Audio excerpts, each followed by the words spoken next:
Users U desk tab. New 3. The United States and the new global alliance. Many months later, after the 2016 presidential elections, the United States joined this new global alliance under the new U.S. presidency headed by Donald J. Trump. As you may not know, along with many millions of other people, the U.S. has been a part of this alliance since before the beginning of his presidency, but it was always kept on the down low, on the hush-hush. Why do you think there was always an underlying friendship between Russia and the United States, especially so between Vladimir Putin and Donald J. Trump? Well, maybe because Russia is also a member of the BRICS nations. Now, it's been widely known that President Putin has never been a fan of the deep state. Just hold that thought. But before we go any further, I would like to put out there in the open a disclaimer of sorts. There are many people on one spectrum who severely oppose the past workings of Donald J. Trump, DJT, and Vladimir Putin, and I get it. We must never forget past affiliations nor condemning questionable behavior on any front, for these two individuals are none the more angelic than the very people we meet at local bars nor in high-profile gang-related settings. But you also must never forget the phrase, the enemy of thy enemy is my friend. This is definitely most prominent within game theory and even within the art of war as written by Sun Tzu. The enemy of my enemy is my friend is an ancient proverb which suggests that two opposing parties can or should work together against a common enemy. The earliest known expression of this concept is found in a Sanskrit treatise on statecraft, the Arthashastra, which dates to around the 4th century BC, while the first recorded use of the current English version came in 1884. So, ladies and gentlemen, I am quite aware of such notable condemnations. Their resumes are nonetheless squeaky clean in nomenclature, but I am also coming off from the angle of a systems theory perspective. For the sake of this argument, I am analyzing the current global situation in terms of structure, intention, organization, and process. Simply, these two people of higher office, leaders of countries, have seen, observed, and clearly know that they both possess the same enemy, in parallel to all the other 16 countries whom are a part of this new global alliance. From what I have sensed even before the 2016 U.S. presidential election, Donald J. Trump was not a favorite from amongst the elite deep state. This is a fact. It was most certainly more of a probability that Hillary Clinton was going to be our first female president following suit right after 2 terms of our very first black American president, but this was not the case. Hillary was the choice. I could have sworn that I saw for myself, in the wee hours of the morning, a USA Today newspaper front page article in large letter font, Hillary Clinton our new U.S. president. But this was not the case. Clinton conceded the 2016 presidential election to Republican Donald J. Trump on November 9, 2016 after media outlets declared Trump had exceeded the 270 electoral college vote threshold needed to win the election and ending the 2016 presidential campaign run. This shocked the world a few hours later. It later was revealed to the globe that it was Donald J. Trump who would be our new U.S. president. To many, this shocked the world indeed, but later it also offended many people as well. To me, on the other hand, it seemed that our human timeline had changed. I never really talked about this cohesively with anyone, except from writing this blog article exclusively. So, as a result, what spoke in the back of my mind was this: are we experiencing in action, as we speak, a literal coup d'etat? So, with that being said, the deep state had already picked their winner within Hillary Clinton, but it was Trump whom had won the whole shebang. Just unbelievable. Maybe in another world that this would be the reality, but not in this one.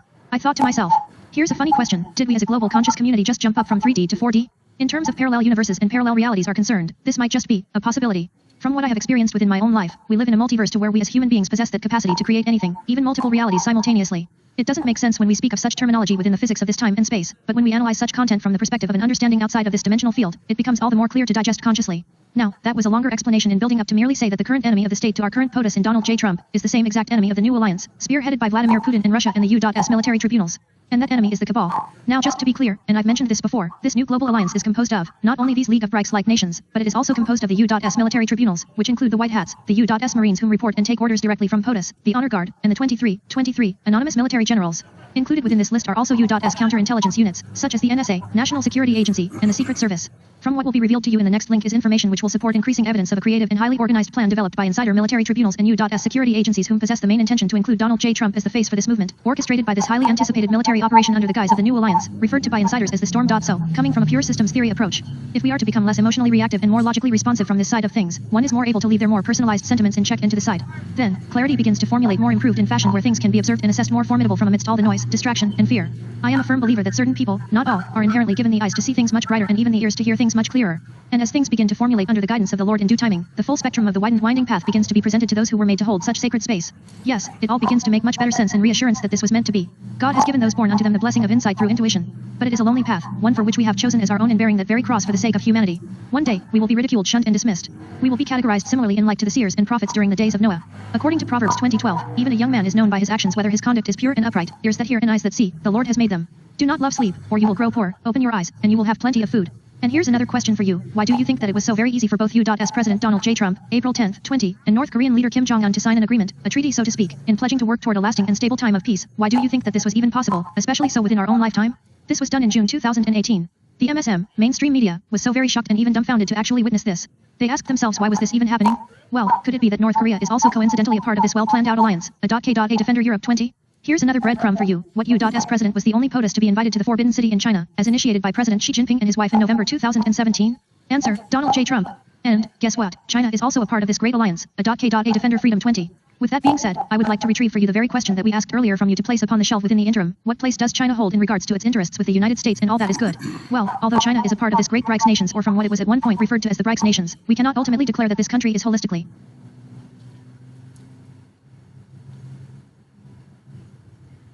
an integral part of the finalized global alliance, the loyal so to speak. It seems evident from just behavior alone that China has played the role of an implanted mole of the deep state. Slowly, throughout the years, especially during the Obama administration, China has been stripping the United States of its wealth for a very long time now. POTUS, the secretive military tribunals, and the true and loyal global alliance knew for this to be true. And this was quite evident indeed from what can be retrieved through behavior alone, in just the same fashion as Dr. Anthony Fauci of the NIH and even the remaining governors whom have been resisting the most recent POTUS order and recommendation, 4/16/2020, to reopen the economy May 1st after growing evidence that this pandemic's virulence had switched in growth and prevalence. It's almost ingenious to note how such behavior has been placed within the spotlight for all eyes to see. Now, going back to China, the United States had literally been sold lock, stock, and barrel to China under the guidance of the Obama administration. China and along with other foreign powers waged a propaganda war against the integrity of what America was all about, God and country. The corporate power structure was also weaponized against our nation by locking out whole sections of the United States through the use of wilderness designations to prevent industry from doing its job. But what Americans did not know, the Obama administration had signed over the rights of eminent domain to China. In essence, China was given the designated right to purchase any federally controlled land for its own purposes, right beneath our feet. From this alone, the Obama administration can be considered as the most deceitful and treasonous in the history of America. They encouraged the purchase of corporations by China. China was smart in doing this, and instead of going through the Federal Trade Commission, FTC, where they would purchase a majority share in the Corporation of America, they began to buy significant amount of controlled shares of 30-40% of the American corporation that did not require federal approval. This was instrumental in shaping the direction of corporations both in what technologies were developed and in how their attitude was towards the United States. In the end, investors were brought along, but they were put into the mercy of corporations which were no longer significantly controlled by American interests, or worst, any interests which had any interest left to the American dream. Over the 8 years, we saw a literal transfer of wealth and the transfer of industrialization to China at unprecedented levels. And all of this ended with the expectation that Hillary Rodham Clinton would assume the final 8 years of presidency. And when I say final, I am essentially describing the mop-up phase of the deep state's plan to ultimately control every aspect of the United States, top to bottom. Keep in mind that the Chinese Communist Party and the deep state are synonymous in nomenclature. Bards of War podcast. The cabal's headquarters was anticipated to be relocated to China through a series of events which was anticipated to collapse the dollar to a point where the world would have begged for a replacement currency. This replacement currency would have arisen from what has been referred to as a basket of currencies known as the SDR. And from that, the Chinese yuan, China's currency, would have become the main predominant world currency, instead of the U.S. dollar. At this stage, there would have literally been no way that America could fight back. Our military would have been extremely compromised from. All in all, American forces would have lost any essential conflict with China. This would have been the case because all of our secrets were given away. Our materials were already compromised. Our military would have been absolutely within the mercy of the Chinese. The U.S. secret military playbook was literally handed over to the Chinese by the Obama administration. The Chinese would have controlled us from within, as digital backdoors had already been placed throughout all of our electronic systems. Additionally, China possessed access to all of our communications. They had access to our avionics and to all of our satellites. This was strategically planned and mapped out throughout the culmination period within the 8 years of the renegade Barack Hussein Obama. Bards of War podcast. Fear of D-class, submission of power to the United States by corrupt leaders. Now, the previous acts by the above countries were some of the more popular public announcements made during that time. I questioned them all. As a matter of fact, the whole world did. But I was most certainly unaware that even more countries submitted to the U.S. I questioned especially so the peace treaty made by the United States and North Korea. But little did I know that these very meetings orchestrated by Trump and his administration were more systemic, organized, and held great meaning to an undisclosed and secretive plan. POTUS approached all the major players, leaders of countries, whom were all involved with this corruption. As the Trump administration acquired possession and control of the Hammer AI supercomputer technology, as provided by the NSA, the grips of global control soon shifted to the right. This Hammer supercomputer possessed the capacity to monitor the entire world inside and out. And from this, unbelievable and inconceivable acts such as satanic blood sacrifice, organ harvesting, and human trafficking were all recorded by this technology. And as more intelligence was gathered, there began to be a connection between these horrific crimes towards humanity and these corrupt leaders. Each meeting held by POTUS and these leaders in question involved the following main question of concern. We know everything. Here are the documents to prove it. And you know exactly what we mean. Resistance is futile. This is Operation D-Class in a nutshell. If you are with us, we will not declassify your involvement with this sadistic cabal operation, nor your connection with several inconceivable acts against humanity. But, listen, you must assist us in taking down this Luciferian crime syndicate. In order to do so, first of all, you must show to the world, symbolically, acts of submission to our cause. And later will the world know that through symbolism will be the root to the deep state's fall. Under the threat of D-Class, the nations of the world have submitted to MEGA. From here, was the beginning to the initiation of the plan. The following videos will provide proof of their submission to Donald J. Trump and his global plan to take down the cabal.